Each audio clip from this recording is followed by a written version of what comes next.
this is where the flyover is going to be, and I'm supposed to coordinate it from the good. 44 or Well, whatever. I had them formed up over at Harbor General Hospital, and then I gave them about... I see you got the day off. Oh, no! Saturday. Oh, are we? Hi. Oh. Tom, I'm glad you got the day off. Yeah, I mean, because I don't be at my transition. I already set up their presentation. I don't know. I told Gail the other day. I said, where's the flag? She said, they'll be in. She said, How's the volume? Good? Okay. Just say and spell your name, please. David Richard Pearson, P-I-E-R-S-O-N. Okay. And tell me, you graduated from here, you said? I graduated from Torrance High School in summer of 1941. Okay, and you're born in Torrance as well? I was born and raised out in the shoestring strip, which was out in the sticks in those days, considered, because we had a little farm out there. Do you know Lewis yourself? Oh, yeah. When I came up from Torrance Grammar School, in the 7th grade, Louis was student body president in the 12th grade, so Louis is about 6 years older than I am. Okay. And what is your job today? I'm retired. I used to have a machine shop. No, your job for today. My job is to coordinate the flyover. Okay. I have a radio, a handheld radio, and about 11:15, there's going to be about 10 Nachang airplanes fly over, and they'll make 3 passes, followed by about 4 of the biplanes. They'll make 3 passes. So tell me something about Louis, a memory or anything. Well, we used to watch the track meets, and here would be Louis. He'd be probably 100, 200 yards ahead of everybody else. Then the rest of the field would come. Louis was that good. Really? He was really good, and he was very modest, too. See, Louis broke the world's record for the high school mile at 4:21 when he was a junior in high school. That's pretty good. Yes, it was. It was real good. Of course, eventually he went to USC and broke some records there, a couple of world records, and then he was in the 1936 Olympics. So being a Torrance resident, why do you think he's an important person here in Torrance? Well, we never had an Olympian before. We never had a world record holder before. And he, in World War II, he was shot down in the Pacific and survived 47 days on a life raft, and that was a record in itself. And in the meantime, the city of Torrance named the airport after him, and they thought he was dead at the time.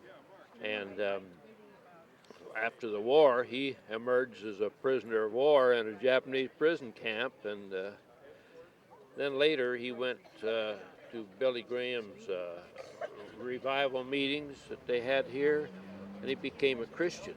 And he's been dedicated his life to full-time Christian work.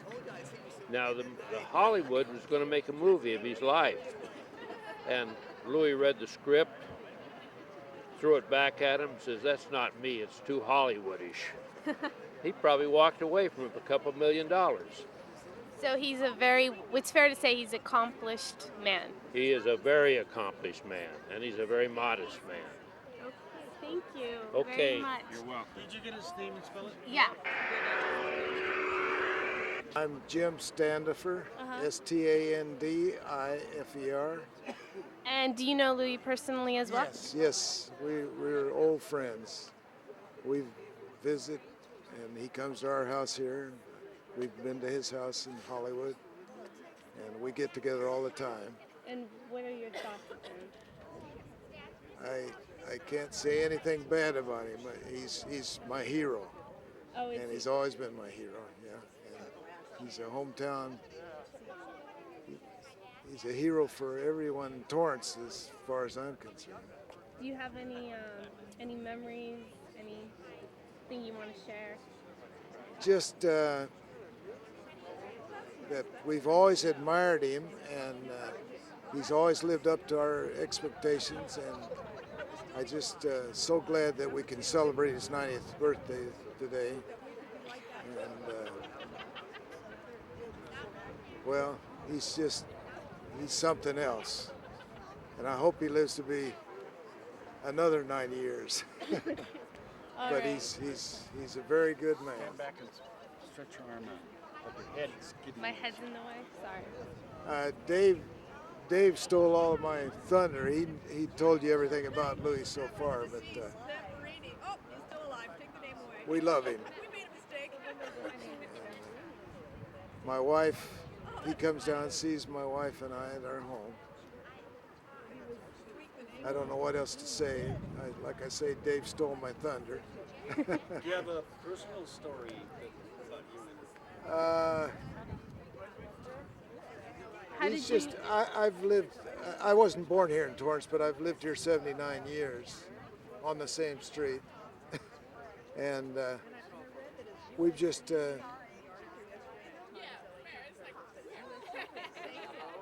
I took his mother, I have a great persimmon tree in my backyard, and his mother lived just on the next block from us, and I always took her persimmons.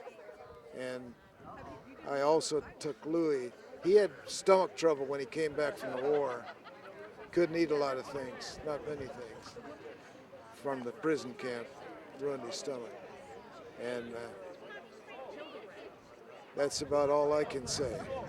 But he does love persimmons. And you would get those persimmons for him Yes. from your tree, or? Yes, from our tree. All right. Thank you. Okay.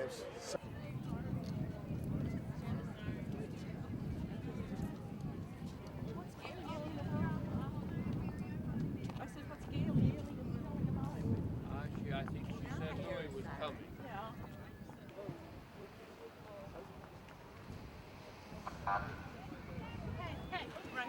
Yeah.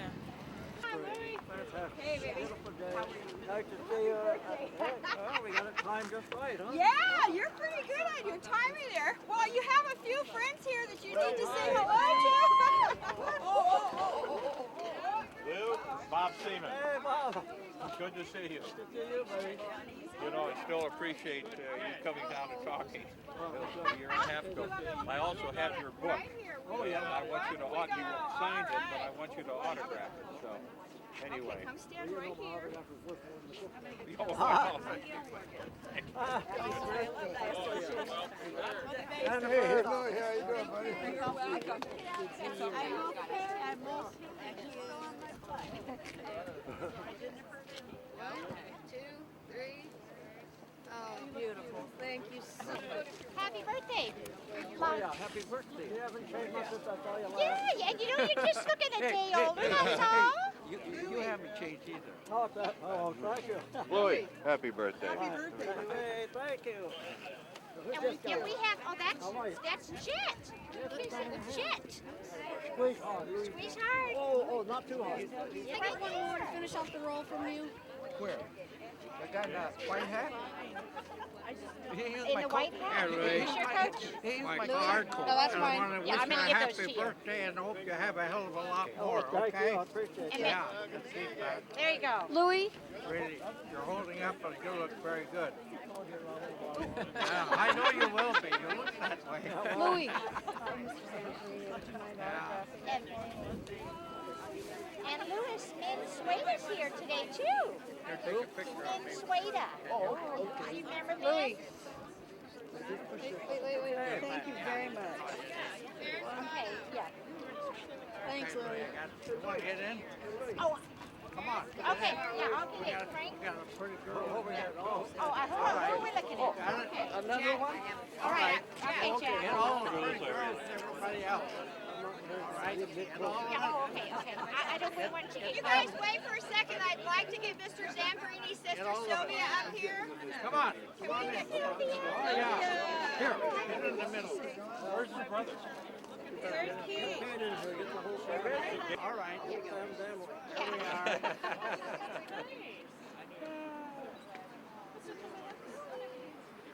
Okay, you got it. Got it? Excellent. All right. You're a very famous person. First,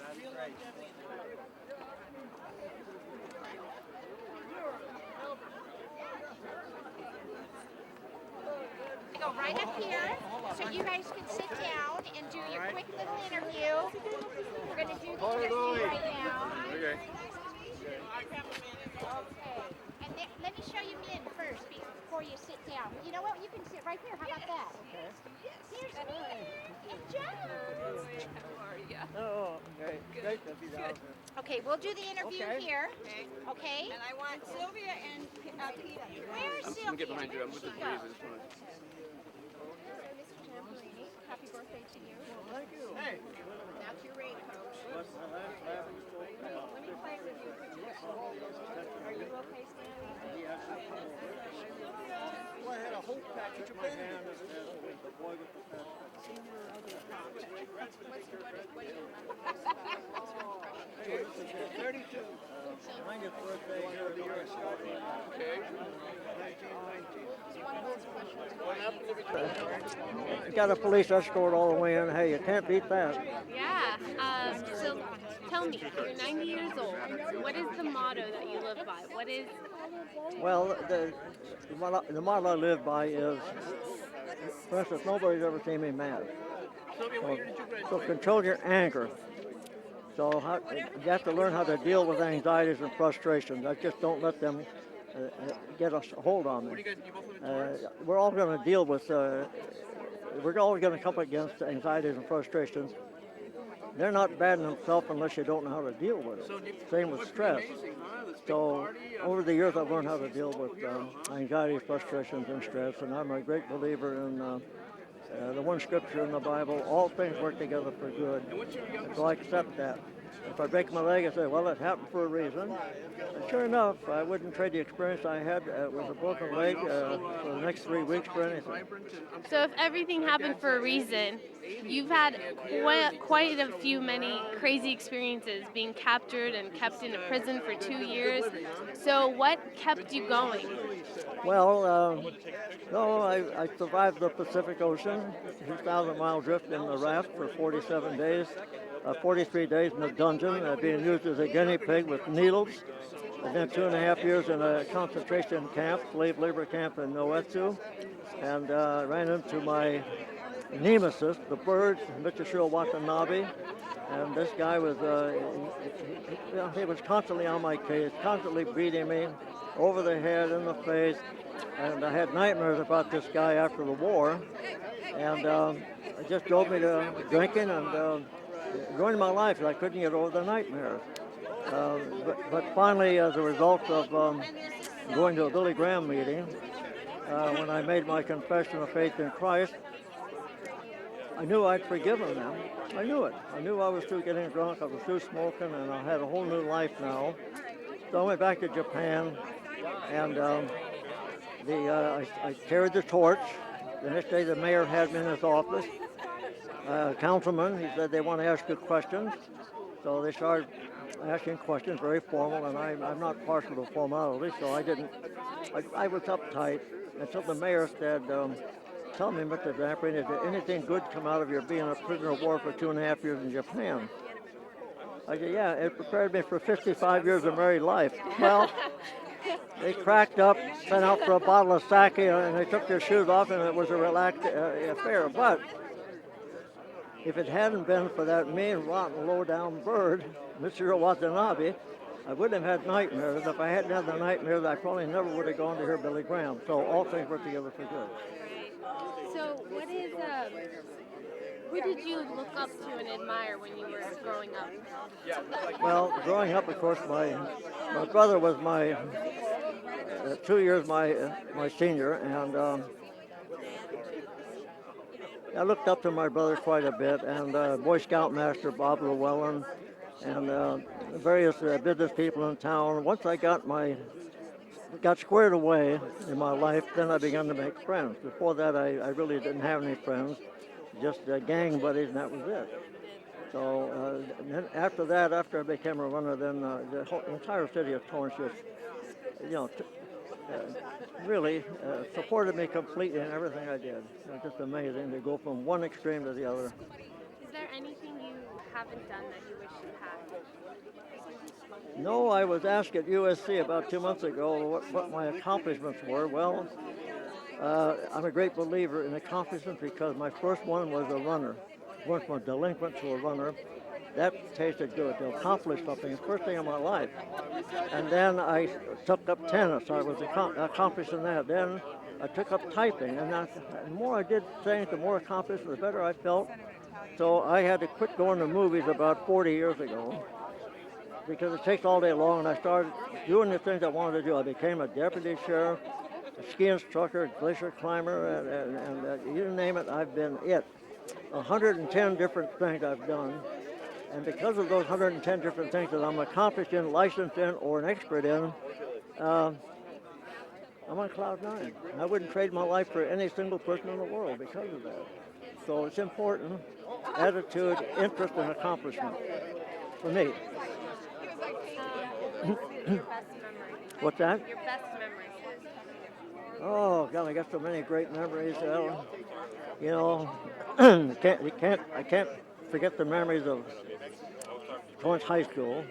That was my beginning. That's where my support came from. And I can't forget the Olympic team as a memory. I can't forget my repatriation after the war was over. That was something else. And people don't really appreciate freedom until you've been incarcerated for a period of time. And then when you're released like we were after the war, oh, the American flag never looked so beautiful. The colors never looked so sharp. And that, I'd say, was probably the extreme, you know. Why is Torrance High important to you? What? Torrance High School, the city of Torrance. Why is it important to you? Well, this is where I grew up, my memories. This is where the transition took place. And this is where I went from a rotten, low-down delinquent and accepted by the entire school and the police force that were chasing me formally. Now they're supporting me. When I made the Olympic team, the same Chief Calder, who took me to jail, pointed through the bars and said, "See those two guys? Someday you're going to be in there." And that shook me up. But the same chief sent me a wire, which I still have, in New York when I made the Olympic team. Congratulations, Louis. So you showed him. Yeah. You did a complete turnaround. Is there any quick advice you'd have for young people today? Well, I think I gave all that advice, you know, that attitude, interest, and accomplishment. I think if you take those three as a symbol of the of your life as an accomplishment, there's nothing greater. Every time when you graduate from school, you're elated, right? When I got my wings in the Air Force, I was elated. So every accomplishment, I'm elated. And I've had 110 of them. And that's why I say I wouldn't trade my life for any single life because of those accomplishments. I can look back, all the training I've had with those 110 things. That's in preparation for survival anywhere, anytime. You know. Thank you very much. Happy birthday. Well, thank you, and I wish honey. Many years of... I know. Me, and you're right. Oh my golly. Yeah, there we are. Towards the high school yearbook. And Louis was winter 35. He was one class behind. Oh, there are 100 of them. Sure. Now here's a picture. The third person in the back row is Louis, and the person on his right is me. Is that the football team or something? What is it? No, this is the annual. Oh, but I mean, that's just, who are all these people? Well, So that's all class. yeah, Big class. he's right now, this minute. Okay, could you Where's spell your Sylvia? last name? Is it the same last name? Sylvia, Lean back. see your signature? Sylvia Zamperini. Here's wishing a swell guy lots of luck in the future. So he looks the same? Swell. Not a day different? Sylvia, spell your name for me, please. Flammer, Flammer. What do you look up to your big brother for? Pardon? Why do you look up to your big brother? Because he's my brother. Well, besides that. No, I'm very proud of both of my brothers. Pete was the coach here at Torrance High for 10 years while they were in the city of Torrance. And then when they transferred, He went to Banning High. And Louis has been in, well, we all graduated from this school. All four of us children all graduated from Torrance High. No regrets? Why do you admire Louis?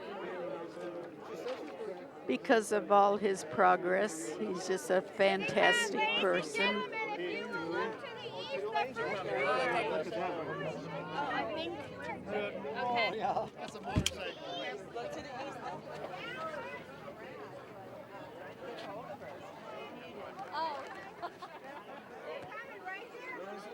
Hey, Ed.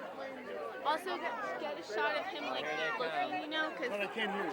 Oh, to like for a B-roll. Here comes the planes. They're right there.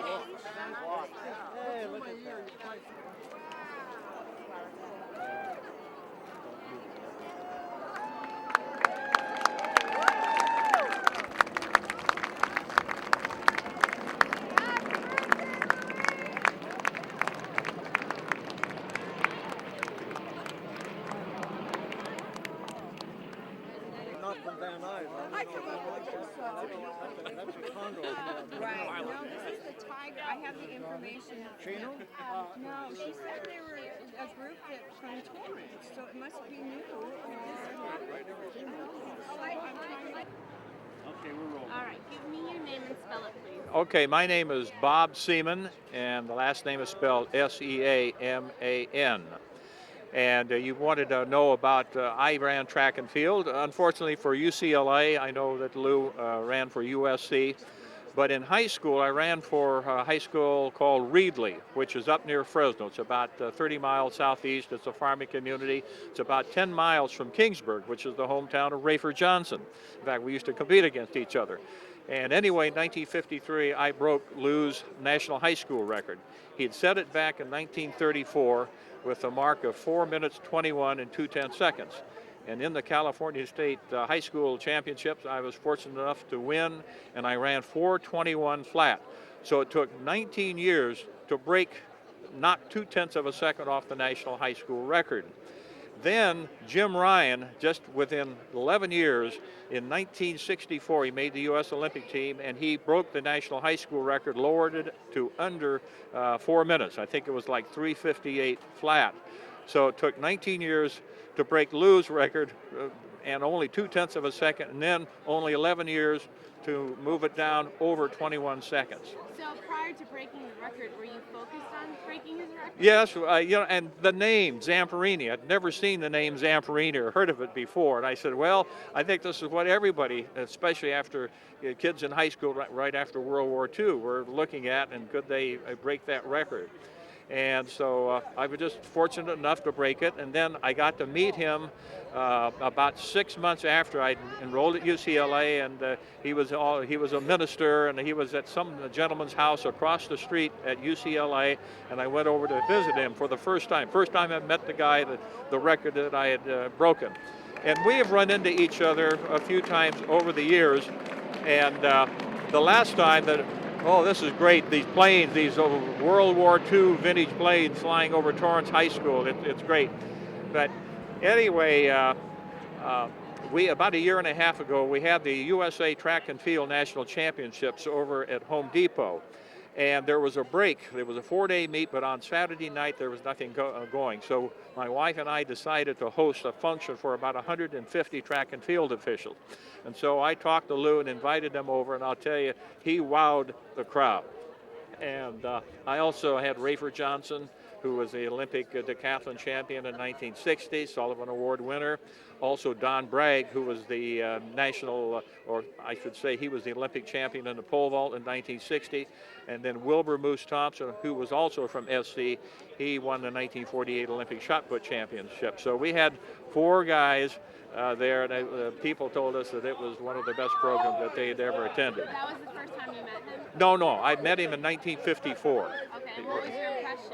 Oh, I was impressed. I said, this is a great guy.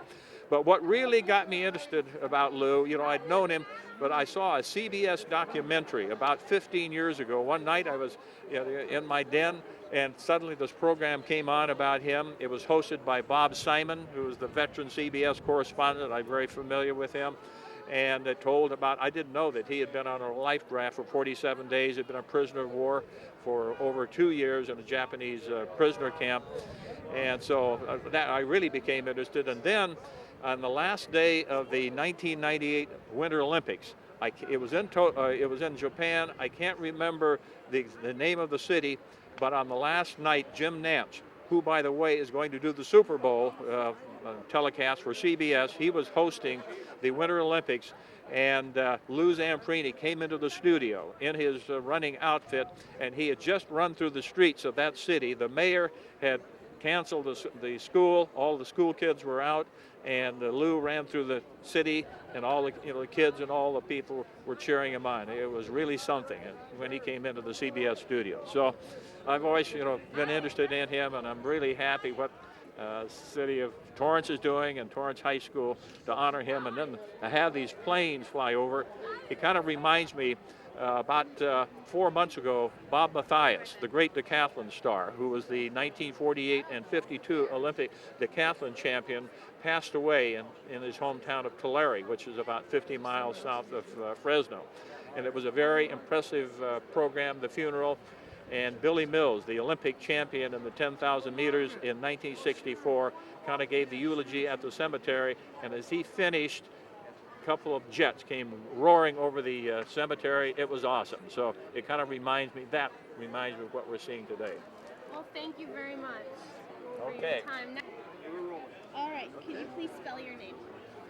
Luke, L-U-K-E, Zamperini, Z-A-M-P-E-R-I-N-I.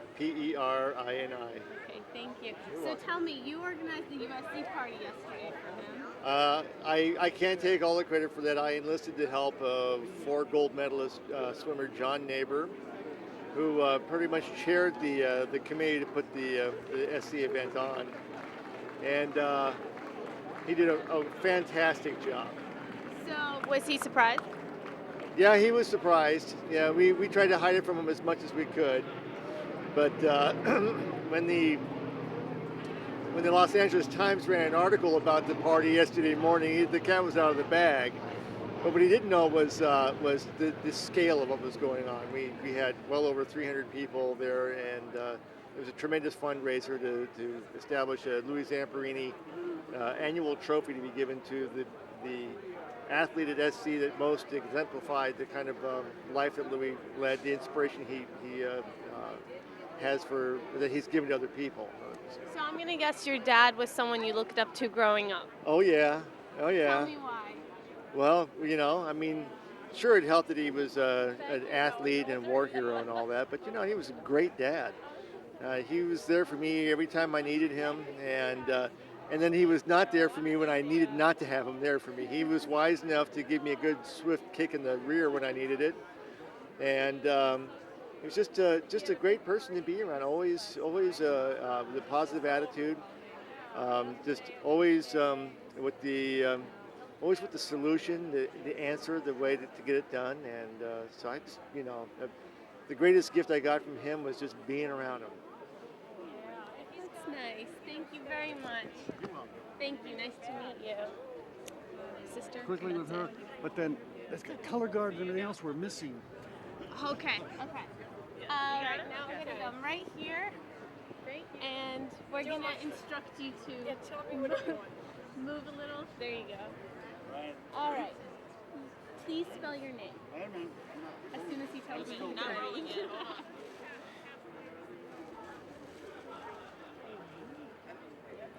There's a lot going on. A lot. Oh, here they come again. It's like the end of King Kong. They're coming around again. No, we missed it. Do what you did. I'll try. I'm so I sorry. also could just ask the same questions. And I wish I could come up with Let's ask him what let's do the ski thing. Okay, do the ski thing. And wait, start with your name again. Cynthia, Cynthia, Garris, Garris. Okay, so give me one memory that you have that really stands out where you were so proud that he was your father. That would be probably the day that he took me skiing. I asked him to teach me to ski when I was an adult because I wanted to find a way to be even closer with my father, to have a closer relationship and experience. And he took me to the local mountains and he taught me to ski. I fell down 1,000 times. He picked me up 1,000 times. There they are again. Woo! The biplanes. And I was soaking wet all the way home and miserable, but I was just in a dream world for the next 2 or 3 days, and my mother